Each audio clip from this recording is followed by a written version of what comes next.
Sejam todos bem-vindos ao canal de Excelência. Hoje nós estamos recebendo aqui uma honra, um nobre jurista, colega, um jovem prodígio, eu sempre falo isso, Klaus Mello, que é um especialista em direito do trabalho e direito público.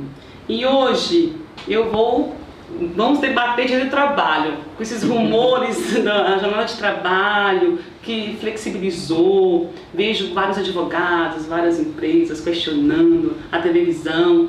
E, então eu acho muito importante, Klaus, que você nos esclareça, que nos faça refletir. Bem-vindo, viu? Doutora Fabíola, para mim é uma honra estar aqui com vocês, uma honra estar fazendo parte desse projeto, uma honra estar conversando sobre esse assunto tão carente, tão necessário.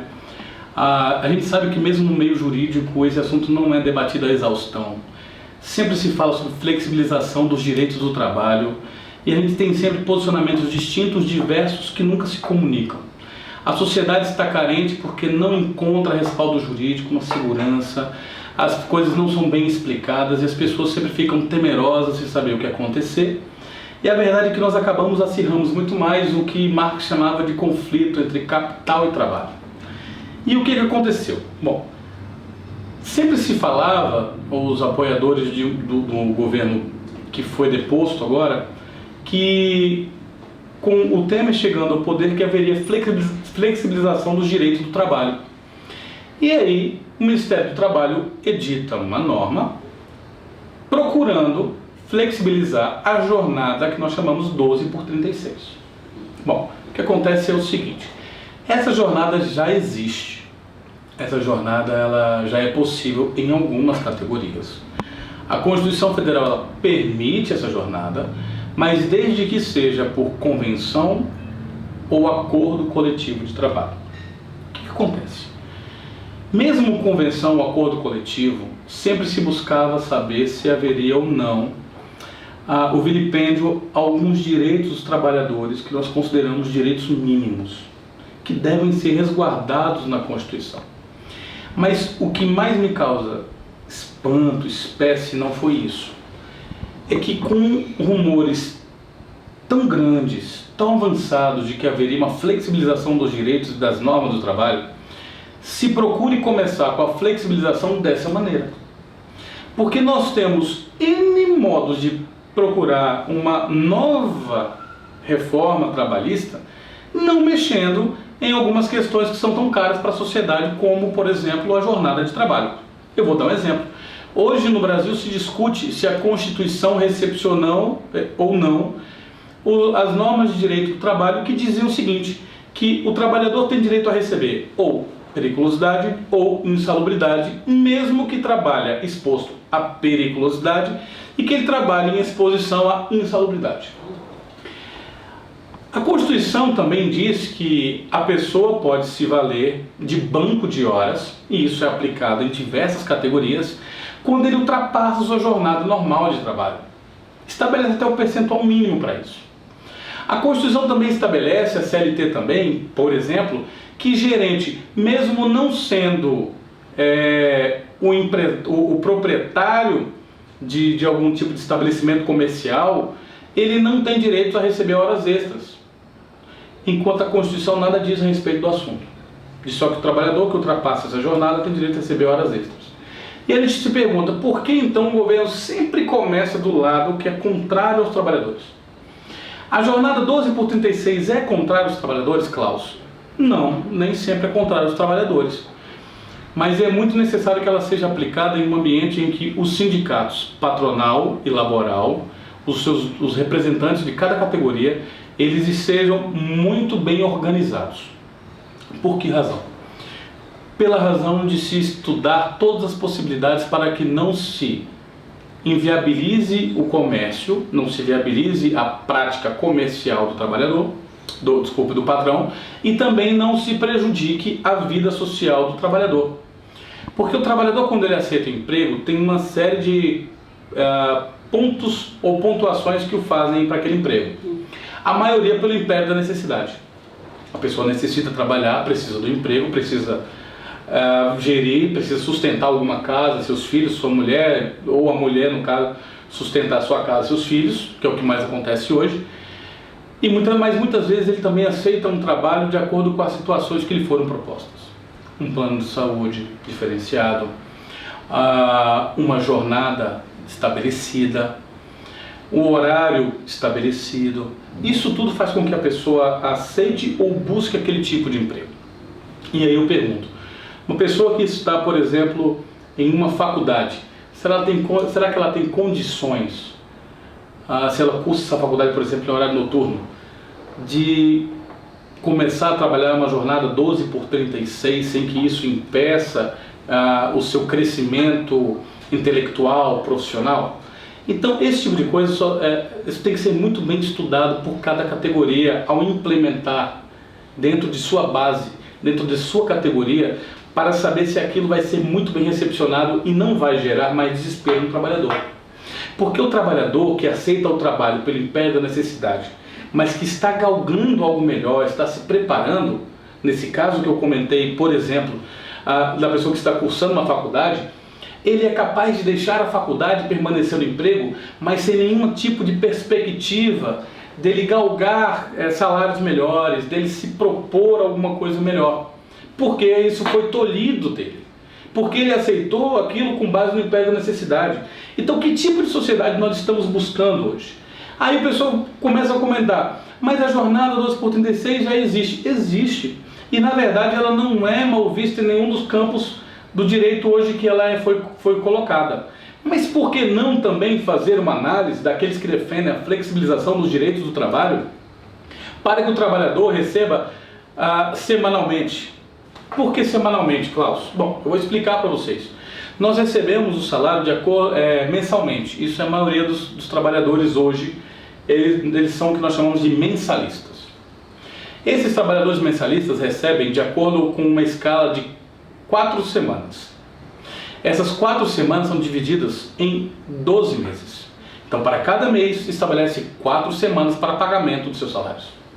Aí você pergunta, maravilha, todo mundo já sabe disso, perfeito. Só que nós temos 52 semanas e não 48 no ano. As pessoas que trabalham recebendo mensalmente, elas só ganham por 48 semanas trabalhadas.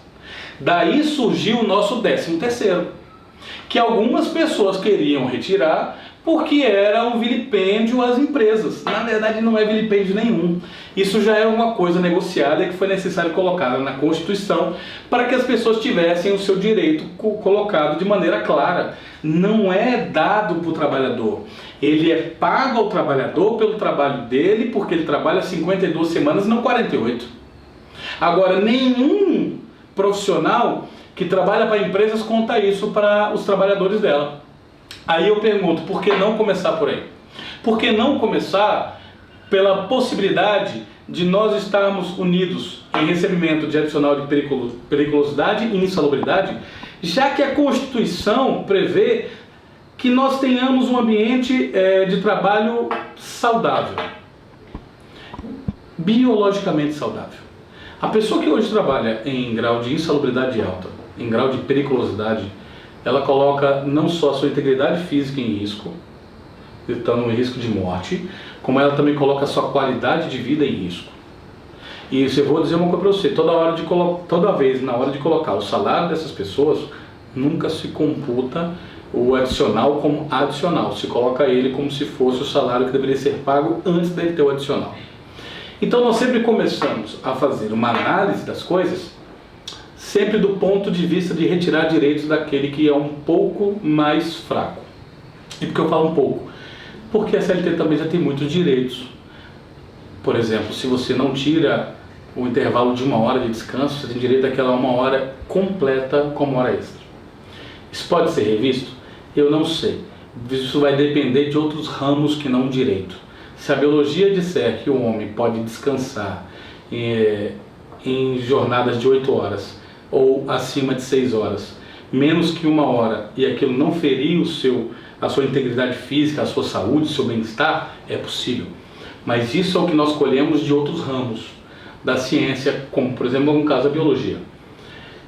Agora, por que nós não começamos a trabalhar dessa maneira? E por uma questão muito simples. O direito, ele se tornou um direito voltado para os interesses daquele que lhe pagou. Nós não temos um direito franco, nós não temos um direito que é voltado para a justiça social. Nós temos um direito voltado para o cliente que lhe contratou. E isso é um problema sério para nós. Porque nós, quando vamos falar de justiça, nós deveríamos buscar essa justiça, porque essa justiça, por mais que seu cliente não veja que ela é melhor, ela, ao passar do tempo, vai ser melhor.